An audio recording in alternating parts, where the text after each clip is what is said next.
Hey, friends. All right, this is our story that's called I Am Small. My name is Mimi. I am very small. I might as well be called Minnie. It's true. At home, Daddy and Mommy, Nicholas, and Marie are all taller than me. So is Gus, and he's our dog. It's the same thing at school. All my friends tower over me. And sidewalk crowds are the worst.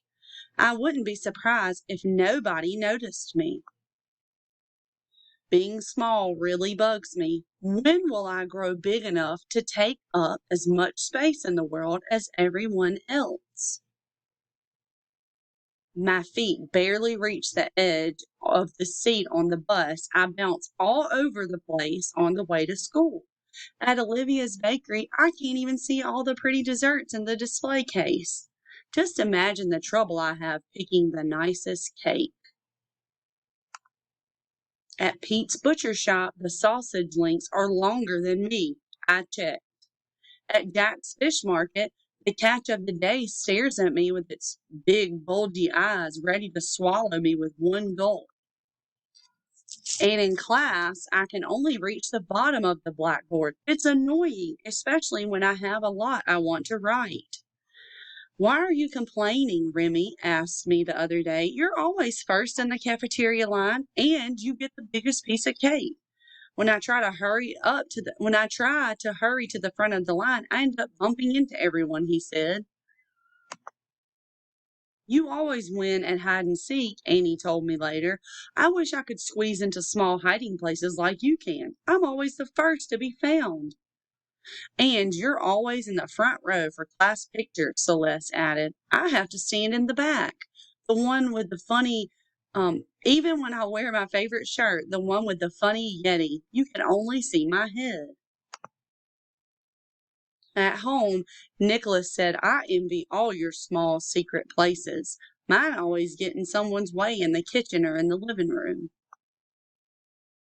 But, well, if I think about it, it's possible that there are some advantages to being small, like snuggling in bed with Mommy and Daddy or playing nights with Gus, or practicing for the synchronized swimming championship in the bathtub, my pretend pool.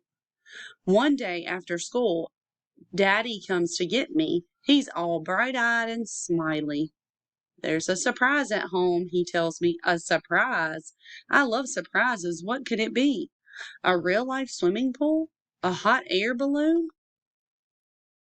The biggest piece of cake in the world? When we get home, I throw my bag on the floor and run to my room. The surprise is in here, Daddy says, pointing to his mommy's bedroom. At first, I don't notice anything. Then I see him all pink and a little wrinkle like me when I stay in the bathtub too long. Meet Max, your little brother, whispers Mommy. He's super small, I say. Of course, he's brand new, Mommy says. You started off like this too, very small. And look at you now, a big sister.